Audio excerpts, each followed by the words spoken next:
ৰেংমা সংৰক্ষিত বনাঞ্চলত তামোলবাৰী শ শ বিঘা ভূমিত সন্দেহজনক লোকৰ ঘৰ বাৰী উৰিয়াম ঘাটৰ ফটো চাওক গোটেইবোৰ তামোল পানৰ বাৰী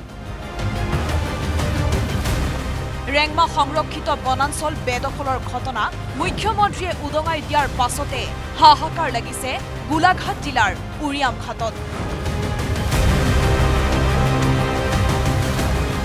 বন বিভাগৰ বিশাল বাহিনীয়ে ৰেংমা সংৰক্ষিত বনাঞ্চলত আৰম্ভ কৰিছে জৰীপ সম্পূৰ্ণ হোৱা মাত্ৰকে ৰেংমা বনাঞ্চল তহিলং কৰি তামোলবাৰী পতা লোকক উচ্ছেদ চলোৱাৰ দাবী দল সংগঠনৰ লোকসকলক অসম চৰকাৰে যেনেদৰে আচলতে উচ্ছেদৰ এটা ব্যৱস্থা কৰিছে সেই উচ্ছেদৰ ব্যৱস্থাক আমি আদৰণি জনাইছো 2010 চনৰ পৰা বেদখল চলিছে ৰেংমা সংৰক্ষিত বনাঞ্চলত তেতিয়াৰ কংগ্ৰেছ চৰকাৰে অঞ্চলটোত বাস কৰা অসমীয়া ভাষী লোকক উচ্ছেদ কৰাৰ পাছতে বেদখলকাৰীৰ কবলত পৰিল ৰেংমা বনাঞ্চল ঢিং মৈৰাবাৰী লাহৰীঘাট আদি ঠাইৰ পৰা অহা লোকে তহিলং কৰিলে বনাঞ্চলখন দেখিছো 10 চনমানৰ পৰা কিছুমান অচিনাক্ত মানুহ তাত থিতাপি ল'বলৈ ধৰিলে মানে ধৰি লওক একে ৰাতিয়ে টিং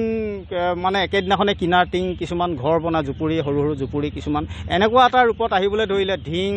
মৈয়াবাৰী নগাঁও এইটো দিশৰ পৰা আহি পেলাই বাছ এখন চলে সেই বাছখনত এইটো আচলতে সজমিন তদন্ত এতিয়া হৈ আছে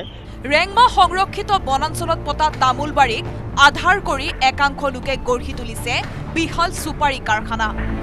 সেই সুপাৰী কাৰখানাত কাম কৰিবলৈ অহা সন্দেহজনক লোকেৰে ভৰি পৰিছে উৰিয়াম ঘাট নগাঁও আৰু মৰিগাঁৱৰ পৰা চলা দুখন বাছত উৰিয়াম ঘাটলৈ দিনৌ সন্দেহজনক নাগৰিকৰ সুদ পোৱাৰ অভিযোগ দল সংগঠনৰ এই সকলক ইয়াত আসলতে প্ৰতিষ্ঠা কৰিব স্থাপন কৰিবৰ কাৰণে ইয়াত আসলতে কিবা এটা শক্তি আছে নেকি গতিকে আমি টাই ছাত্ৰ সন্থাৰ মজিয়াৰ পৰা এটা কথা ক'ব বিচাৰিছোঁ অতি সোনকালে এইবিলাক উচ্ছেদ কৰিব লাগে আৰু লগতে মুখ্যমন্ত্ৰী মহোদয় যেটো এটা একদম এটা নিৰ্দেশ দিছে এই নিৰ্দেশটো তেখেতলোকে আসলতে আজি 4 দিনত ভৰি দিছে তৎকালীনভাৱে আসলতে জৰীপ চলি আছে আৰু খুব সোনকালে চাগে অনুভৱ কৰিছোঁ উচ্ছেদ আৰম্ভ হ'ব উৰিয়াম ঘাটৰ ৰেংমা বনাঞ্চলত শুকুৰবাৰে সম্পন্ন হৈছে 4ৰ্থ দিনৰ জৰীপ 40খন গাড়ীৰে গুৱাহাটী নগাঁও যোৰহাট তেজপুৰৰ পৰা অহা বন বিষয়াই 20টা দলত ভাগ হৈ চলাইছে জৰীপ চলাওতে ড্ৰোনৰো সহায় লৈছে বন বিভাগে দুচলা 3 পাতেৰে ঘৰ সজা সন্দেহজনক লোকে কেনেকৈ 200-300 বিঘা মাটিৰ গৰাকী হ'বলৈ পালে সেই তথ্য প্ৰকাশ পাব বন বিভাগৰ জৰীপত তাৰ পাছতে গোৱালপাৰা জিলাৰ দলে গোলাঘাট জিলাৰ উৰিয়াম ঘাটত চলাব উচ্ছেদ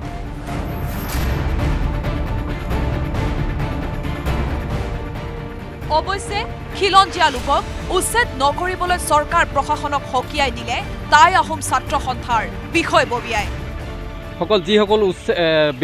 বেদখলকাৰী লগতে আমাৰ খিলঞ্জীয়া কিছুমান গাঁও পুৰণা গাঁও লাগি আছে এই খিলঞ্জীয়াসকলৰ যাতে কোনো ধৰণৰ খিলঞ্জীয়াসকলৰ বাৰীঘৰত যাতে এস্কেভেটৰ আশ্ৰয় নপৰে তাৰ বাবেও আমি চৰকাৰক মুখ্যমন্ত্ৰী মহোদয়ক দাবী জনাইছোঁ 15 বছৰৰ ভিতৰত ৰেংমা সংৰক্ষিত বনাঞ্চলৰ চেহেৰা সলাই পেলোৱা লোকসকলক উচ্ছেদ কৰালৈ আগ্ৰহেৰে অপেক্ষা কৰিছে উৰিয়াম ঘাটৰ স্থানীয় লোকে সৰু পথাৰৰ পৰা দেৱাশিষ গৌতমৰ report news 18 Assam north east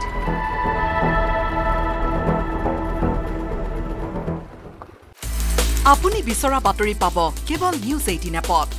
news 18 app download কৰিবলৈ স্ক্যান কৰক এই QR কোড গুগল প্লে ষ্টৰতো পাব এই নিউজ 18 এপ